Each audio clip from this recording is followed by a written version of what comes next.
So we're about 2 days away from UFC Orlando. My finger's feeling a little bit better, so heading on to quick fight here to showcase Mr. Kevin Holland. Now, Kevin Holland is not in the welterweight division in this game. He's in the middleweight division. So unfortunately, we're not going to be able to get any Wonder Boy matchups, much to my chagrin. But one thing about Kevin Holland and Wonder Boy being matched up together, I kind of found it funny. I discussed it with a couple of my friends that these guys, the guy in the shit end of the stick in terms of matchups, right? Holland got matched up with Vittori, Derek Brunson, and who else did he? Oh yeah, Khamzat Chimaev on short notice. Wonder Boy got Gilbert Burns, Bilal Muhammad, and I believe just both of them have just got some really not ideal matchups. If they were going against wrestlers that were very basic and linear, then yeah, they'd have a lot more success. Or even Brunson, like, you know, he caught Brunson a couple of times. But it's just the cage pinning and everything else makes it a lot more difficult for strikers like these two to have the fights that they want to have. So Holland's very braggadocious, loquacious, talks a lot of shit when he's in the cage, and he's an entertaining fighter. He actually had retired before this fight announcements came to be, and he said, "No, I was serious about my retirement, but they gave me a fight that worked for me." He was a company man for them, and fought Chimaev on that short notice when Chimaev was the one that missed weight. And he's expressed that if Chimaev were to get a title shot, oh, for fuck's sake, the fucking 99 power on fucking Alex, he takes one clean shot and just rocks the hell out of you. It's almost as bad as Ngannou. Yeah, he had expressed that, look, there's one thing to be a company man for the guy, but I remember Holland got legit ranked wins at middleweight, and he had his opportunities to get a title shot at middleweight. Yeah, he didn't get them, but for Chimaev to just kind of cut the entire line at middleweight and not beat a single ranked opponent, yeah, I'd be pretty frustrated too. And he said, I'll just make my money, Arthur, make my money smoking weed and playing video games. And who could blame him, right? You already proved you're one of the toughest fighters in the world, an entertaining fighter at that. You're free to do whatever the hell you want. He has a bunch of kids, so if he makes a lot of money through streaming, good for him. In this game, Holland has a lot of good tools. He can actually fight on the inside pretty well boxing-wise, even though he's one of the lengthier, taller fighters. He doesn't suffer too much from the tall man syndrome that seems to get a lot of fighters when you're going against guys like Robert Whittaker. And, well, everybody runs with Whittaker. Yeah, know what I mean. Like, basically when you're running across the mob of Whittaker people that didn't exist on UFC 3. You know who used Robert Whittaker? Me. When everybody was using fucking Michael the Count unlimited stamina Bisping. Good to see Robbie get some respect though. Pretty smooth round for us. Managed to get that rock back. We're doing a good job, even though our back is up against the cage.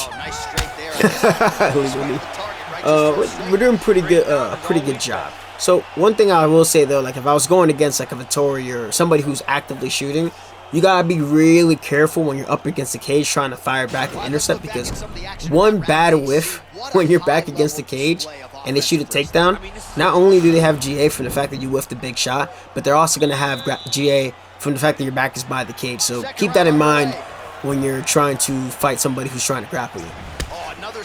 The little lead body kick action. Lead body kick is a good fun staple of Holland. He also likes to use the clinch too. He has a really deceptively good clinch game where he lands a lot of damaging strikes, specifically off of framing off of his opponent's head. And he understands the concept of head position. There we get a nice little linear position to land that cross and sit him the fuck down. And I think that this fight, see, maybe a few years ago, you could say that Wonder Boy would likely win this pretty clear, but I don't know. I like the way they match up on paper. And I think that the youth of Holland is going to help him out there, and also the fact that he hasn't taken an absurd amount of damage in his bouts. And now he's starting to clinch with Pereira. That's good. That's good. Changing up the ebbs and flows of the fight. I see that. But we're going to skedaddle from right there. Oh, shit. If you slip too early and your head hangs there, this happens. That is what happens. But your stamina. You saw that? You saw that, right? Yeah, you're getting slow. You're getting tired, my youth. You are getting tired, my youth. You want to clinch me, eh? You want to clinch me? You don't want to do that. They're going to get tagged. What? I pulled it. Ah! I pulled it last second. I was getting too into the accent, and I pulled it. This guy's been throwing a lot of those leg kicks from yonder. So there's just open head kick counter opportunities that I'm just not taking, but I'm also just having fun. And that's like the key thing too. Especially like, shout out to my boy Marshall. I know he wanted me to do that challenge. I didn't expect him to go and share the whole thing, but I appreciate it. He said a lot of kind words. So if a lot of you are new to this channel because of Marshall, appreciate that. And don't forget to check through some of my older stuff. I have a lot of tutorials. I have a lot of basic things. The whole point of my channel is not to be a channel where I'm going to clickbait you into trying to watch some stuff for views or clicks or anything like that, and to get you to keep coming back in the sense where you're like, oh, what is this? What is he hiding and whatnot? I want, if anything, you're going to be coming back to my content so you can reestablish principles, concepts, so you can become a better player. Because I've said this consistently since UFC 3, and I said you can't really claim to be the best guy in this game, per se, if you have knowledge to something that should have been common knowledge. And that, whether it be rocking there, whether it be certain things about vulnerability, certain things about striking and whatnot.